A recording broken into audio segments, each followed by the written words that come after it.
Hello everyone, Abhishek Gupta from AB classes.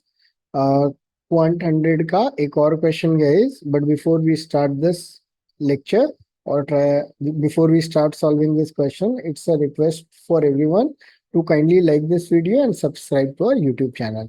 चलो बच्चों, समझते हैं इसको कैसे सॉल्व करेंगे।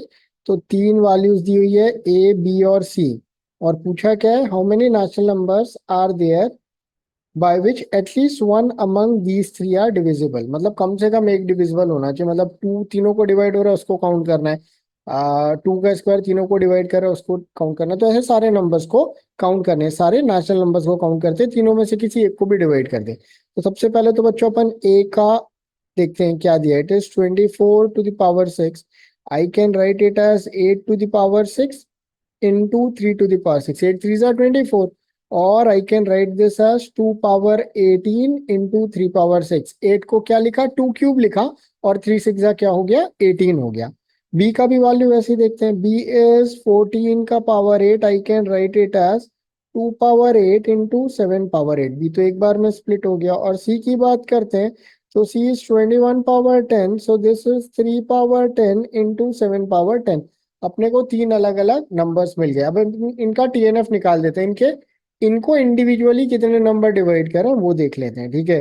तो टीएनएफ क्या होता है, टीएनएफ का फॉर्मूला होता है, टीएनएफ का फॉर्मूला होता है p+1 q+1 r+1। या मैं एक बार लिख भी देता हूँ कि if number is a to the power p, b to the power q, c to the power r, then total number of factor is nothing but p+1 q+1 r+1। ये तो आपको पता होगा, ये ऑलमोस्ट सभी टीचर्स अपने पहले lectures में ही, शुरू के लेक्चर्स में ही बताते हैं। तो बच्चों इसमें अगर अपन बात करें तो इसका टीएनएफ कितना हो गया, 18+1 which is 19 and 6+1 which is 7, right.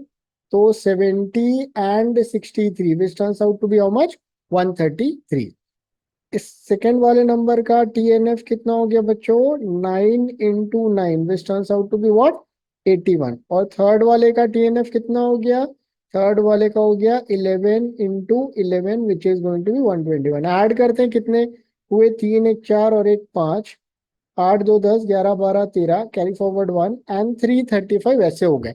But इसमें डबल काउंटिंग भी हो गया। ऐसे फैक्टर्स जो कि इसमें इसमें इसमें कॉमन होंगे उनको मैंने मल्टीपल टाइम्स काउंट कर लिया है, ठीक है। तो अब अपन उनको हटाते हैं। तो पहले देखते हैं कि ए और बी के कॉमन फैक्टर्स क्या क्या होंगे। तो ए और बी में अगर अपन देखें तो कॉमन कौन सा पार्ट है, सिर्फ 2 का पावर 8 है। तो ए और बी में कितने फैक्टर्स कॉमन होंगे, 8+1 which is going to be 9 factors, right. Similarly बच्चों बी और सी की बात करें तो बी और सी में we have 7 power 8। Once again guys they have 9 factors in common, right. And A और सी की बात करें तो ए और सी में क्या कॉमन है गाइस, 3 पावर, इधर पे 3 पावर 6 कॉमन है, राइट।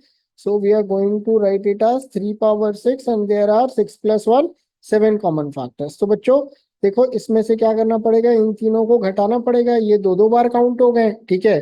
मतलब बच्चों देखो ए और बी में ये 9 फैक्टर्स डबल डबल काउंट हो गए हैं। तो हम एक बार इसको सबट्रैक्ट कर रहे हैं, एक बार इसको कर रहे हैं और एक बार इसको कर रहे हैं, तो इनके सारे कॉमन फैक्टर सबट्रैक्ट हो जाएंगे, राइट। तो बच्चों कितना हो गया, 9 9 18 + 7 which is 25। So I am removing those 25 common factor and I am getting what, 310। But जब मैंने इन तीनों को सबट्रैक्ट किया तो एक फैक्टर जो ए बी सी तीनों में कॉमन हो सकता होगा, ठीक है, वो इसमें भी इसमें भी इसमें भी, उसको मेरे को तीन में से एक बार काउंट करना था, मैंने उसको 3 बार उड़ा दिया। 3 बार वो ट्रिपल काउंट हुआ था और मैंने उसको 3 बार उड़ा दिया, तो वो काउंट ही नहीं हुआ है अभी तक। देखते हैं ए और बी, ए बी सी का कॉमन फैक्टर क्या है। तो बच्चों इनमें कोई भी कॉमन फैक्टर तो दिख नहीं रहा है मेरे को, तो इसका एक ही कॉमन फैक्टर होगा विच इज 1, ठीक है। तो हमको उस 1 को वापस ऐड करना पड़ेगा and the answer turns out to be what, 311। Hopefully आपको ये मेथड समझ में आया होगा और आप फ्यूचर में ऐसे क्वेश्चन को सॉल्व कर पाओगे। जस्ट टू रिपीट गाइस, देखो बच्चों यहाँ पे जब हमने सबट्रैक्ट किया तो 1 जो है वो इसमें भी सबट्रैक्ट हो गया, इसमें भी और इसमें भी। हमने 1 को 1 2 3 बार काउंट किया था और 3 बार माइनस भी कर दिया तो 1 तो काउंट ही नहीं हुआ, जो तीनों का कॉमन फैक्टर है। उसको एडजस्ट करने के लिए हमने यहाँ पे दोबारा 1 को ऐड किया and we got the right answer. This is nothing but the formula for A union B union C. तो A union B union C क्या होता है बच्चों? A plus B plus C minus N A intersection B minus N B intersection C minus N A intersection C plus of N A intersection B intersection C, right. तो बच्चों same चीज किया हमने। आप होपफुली आपने ये पढ़ा होगा, और ये सब चीजें तो कॉम्प्लिकेटेड है, मैंने आपको वर्बली ये चीज समझा दिया और होपफुली आपको समझ में भी आ गया होगा। Thank you guys, have a wonderful day.